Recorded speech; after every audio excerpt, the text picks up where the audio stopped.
কত ধরনের মিষ্টিই তো খেয়েছেন, কিন্তু মজরেলা চিজ দিয়ে তৈরি মিষ্টি খেয়েছেন কখনো? জি, ঠিক শুনেছেন। মজরেলা চিজ দিয়ে তৈরি এই মেঘের মতো হালকা মিষ্টিগুলো মুখে দেওয়ার সাথে সাথেই জাস্ট কটন ক্যান্ডির মতো মিলিয়ে যাবে। এত আকর্ষণীয় মিষ্টি দেখে কি ভয় পাচ্ছেন যে বানানো খুব কঠিন হবে? এই বিদেশি সুইট বল মিষ্টিগুলো তৈরি করা এতটাই সহজ যে আপনাদের কল্পনার বাহিরে। আসসালামু আলাইকুম everyone, I am chef Ishika. Welcome back to আইফুড channel. বিদেশি সুইট বল মিষ্টি বানানোর জন্য আমি প্রথমেই একটি মিক্সিং বলে দিয়ে দিলাম হাফ কাপ কুসুম গরম পানি। এবার দিয়ে দিলাম 2 টেবিল চামচ চিনি আর 1 টেবিল চামচ ইস্ট। এবার চিনি আর ইস্ট পানির সাথে খুব ভালোভাবে মিশিয়ে নিব। মিশানো হয়ে গেলে এই মিশ্রণটাকে ঢেকে রেখে দিব 5 মিনিটের মতো।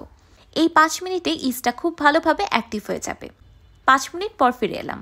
দেখতেই পাচ্ছেন ইস্টটা অ্যাক্টিভ হয়ে মিশ্রণটা কতটা বেশি ফ্রদি হয়ে গিয়েছে।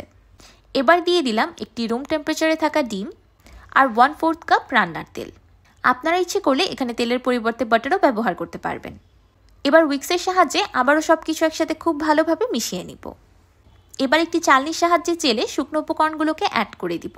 প্রথমেই দিয়ে দিলাম 3 কাপ ময়দা, 1/4 কাপ গুঁড়া দুধ আর 1 চা চামচ লবণ।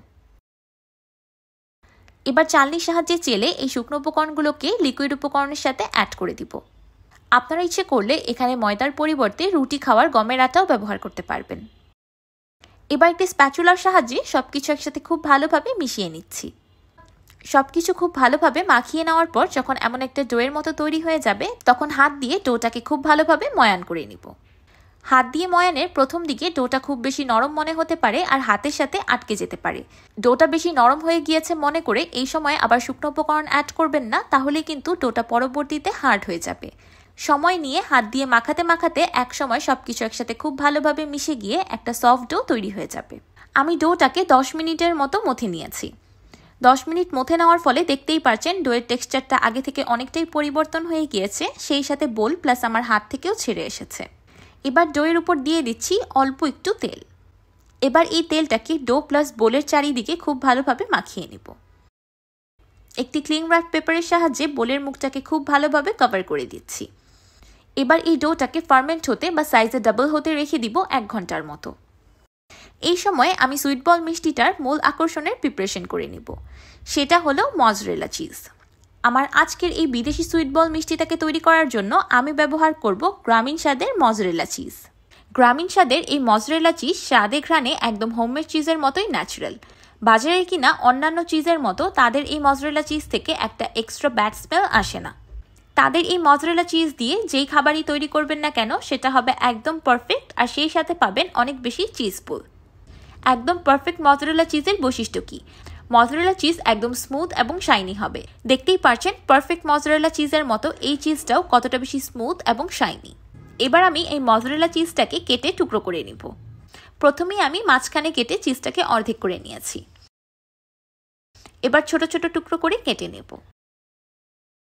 আপনারাও ইচ্ছে করলে গ্রামীণ স্বাদের এই ন্যাচারাল মজরেলা চিজ অর্ডার করতে পারেন। লিংক আমি ডেসক্রিপশন বক্সে দিয়ে দিব। আমার সবগুলো চিজ কিউবস কাটা হয়ে গিয়েছে। মিষ্টিগুলোকে তৈরি করার জন্য আমি একটি পিৎজা ট্রে নিয়ে নিয়েছি। আপনাদের হাতের কাছে এমন কোনো পিৎজা ট্রে অ্যাভেলেবেল না থাকলে আপনারা এখানে কোনো স্টিলের প্লেটও ব্যবহার করতে পারবেন। তাছাড়া রাউন্ড বা স্কোয়ার শেপের যে কোনো বড় কেক মোল্ডও ব্যবহার করতে পারবেন। অল্প একটু তেল দিয়ে আমি পিৎজা ট্রেটাকে গ্রিস করে নিচ্ছি। এইদিকে তৈরি করে রাখা ডোটা খুব ভালোভাবে ফার্মেন্ট হয়ে সাইজে ডাবল হয়ে গিয়েছে। এবার ডো থেকে এয়ারটাকে রিলিজ করে দিব আর আবারও 1 মিনিটের মতো মথে নিব। এবার একটি ক্লিন কাউন্টার টপের উপর নিয়ে আমি ডোটাকে ছোট ছোট করে কেটে নিচ্ছি। এই টুকরোগুলো থেকেই আমি আবারও ছোট ছোট করে লেচি কেটে মিষ্টি তৈরি করে নিব। এবার ছোট্ট একটু ডো নিয়ে আমি হাতের সাহায্যে খুব ভালোভাবে গোল করে নিচ্ছি। এবার মাঝখানে দিয়ে দিলাম আগে থেকে তৈরি করে রাখা মজরেলা চিজ। এবার ডো দিয়ে চিজটাকে খুব ভালোভাবে কভার করে দিব যাতে বেরিয়ে না যায়। এবার 2 হাতে তালুর মাঝখানে নিয়ে আবারও ডোটাকে গোল করে নিলাম। আমার একটি সুইট বল মিষ্টি তৈরি হয়ে গিয়েছে, আমি আপনাদেরকে আরও কয়েকটি বানিয়ে দেখাচ্ছি। ডোটাকে গোল করে হাতের সাহায্যে একটু ফ্ল্যাট করে নিয়ে ভিতরে মজরেলা চিজ দিয়ে তারপর মুখটাকে বন্ধ করে দিলেই তৈরি হয়ে যাবে সুইট বল মিষ্টি। এই শেপটা দেওয়া একদমই কঠিন না, একবার চেষ্টা করলেই পারবেন।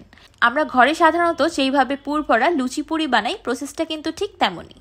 আমি একটি করে সুইট বল তৈরি করে এই পিজা ট্রেতে খুব সুন্দরভাবে সাজিয়ে নিয়েছি। এবার একটি টাওয়ালের সাহায্যে ঢেকে সুইট বলগুলোকে প্রুভ হতে রেখে দিব আধা ঘন্টার মতো। এই সময় সুইট বলগুলো ফুলে সাইজে কিছুটা বড় হয়ে যাবে, সেই সাথে শেপটাও আরও সুন্দর হয়ে যাবে। আমি একটি মিষ্টি চিজ সস বানিয়ে নিব। চিজ সস বানানোর জন্য আমি একটি বাটিতে নিয়ে নিয়েছি কয়েক টুকরো মজরেলা চিজ আর হাফ কাপ কনডেন্স মিল্ক। এবার এই দুটিকে একসাথে ব্লেন্ড করে খুব সহজেই তৈরি করে নিলাম একটা মিষ্টি চিজ সস। আপনারা এই চিজ সসটা তৈরি করতে না চাইলে এখানে শুধু কনডেন্স মিল্কও ব্যবহার করতে পারবেন। এই দিকে সুইট বলগুলো খুব ভালোভাবে প্রুফ হয়ে গিয়েছে। আমি একটি বাটিতে একটি ডিমের কুসুম আর 2 টেবিল চামচ দুধ নিয়ে নিয়েছি। এবার কুসুম আর দুধটাকে খুব ভালোভাবে মিশিয়ে নিব। একটি ব্রাশের সাহায্যে এই কুসুম আর দুধের মিশ্রণটাকে সুইট বলের উপরে ব্রাশ করে দিব। এবার উপর থেকে দিয়ে দিচ্ছি কিছু রোস্টেড সেসিমে সিড বা সাদা তিল। তিলটা অপশনাল, চাইলে স্কিপ করতে পারেন, কিন্তু দিলে খুবই দারুণ একটা ফ্লেভার আসবে। এবার প্রিহিটেড ওভেনে 180 ডিগ্রি সেলসিয়াসে সুইট বলগুলোকে বেক করে নিব 25 থেকে 30 মিনিটের মতো।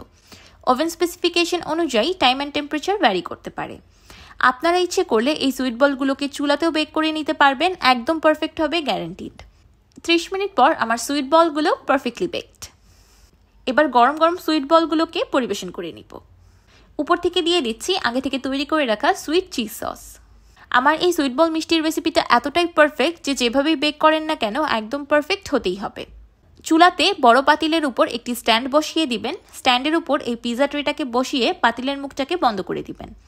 তারপর চুলার একদম লো আছে এটাকে বেক করে নেবেন 25 থেকে 30 মিনিটের মতো, তাহলেই হবে। সেই সাথে দিয়ে দিচ্ছি ক্যারামেল সস। আমার এই মিষ্টির সাথে ক্যারামেল সসের ফ্লেভারটা খুব ভালো লাগে, তাই আমি দিয়েছি, আপনারা ইচ্ছে করলে স্কিপ করতে পারেন। তো তৈরি হয়ে গেল সুইট বল মিষ্টি। দেখতে এত বেশি লোভনীয় ও আকর্ষণীয় মিষ্টি যদি সামনে থাকে তাহলে কি নিজের হাত আর আটকিয়ে রাখা যায়? আপনাদের কাছে মজরেলা চিজের সাথে মিষ্টির কম্বিনেশনটা একটু অদ্ভুত মনে হতে পারে, কিন্তু ট্রাস্ট মি, আপনারা যদি একবার এই মিষ্টিটা বানিয়ে খান তাহলে আপনারা এটার ফ্যান হয়ে যাবেন।